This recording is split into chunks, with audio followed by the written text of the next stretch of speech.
শুধু বৃষ্টি কিংবা বজ্রপাত হলেই কি কই মাছ মাটিতে উঠে আসে, নাকি অন্য কোনো কারণ আছে? বর্ষাকালে যখন প্রচুর পরিমাণে বৃষ্টি হয়, তখন আশেপাশের পুকুর, খাল, বিল থেকে কই মাছ মাটিতে উঠে আসে।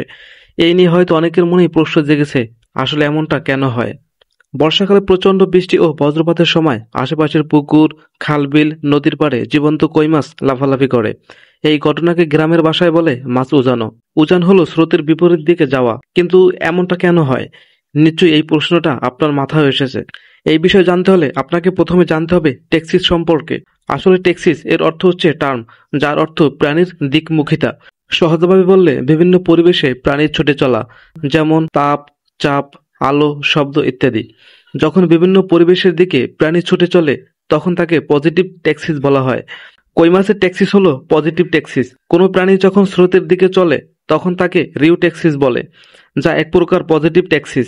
বৃষ্টি হলে পুকুর বা নদীতে পানি বেড়ে যায়, তখন স্রোতের দিকে কই মাছ চলতে শুরু করে।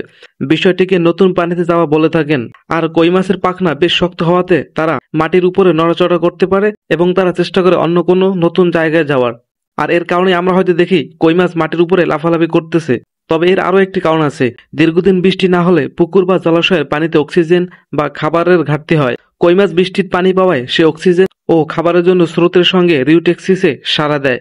শুধু কই নয়, শিং, মাগুর মাছও বৃষ্টির সময় স্রোতের দিকে এবং পুকুর পাড়ে উঠে আসে। তাই শুধুমাত্র বৃষ্টি বা বজ্রপাতের জন্যই যে কই মাছ ডাঙায় উঠে আসে, এই বিষয়টি ঠিক নয়।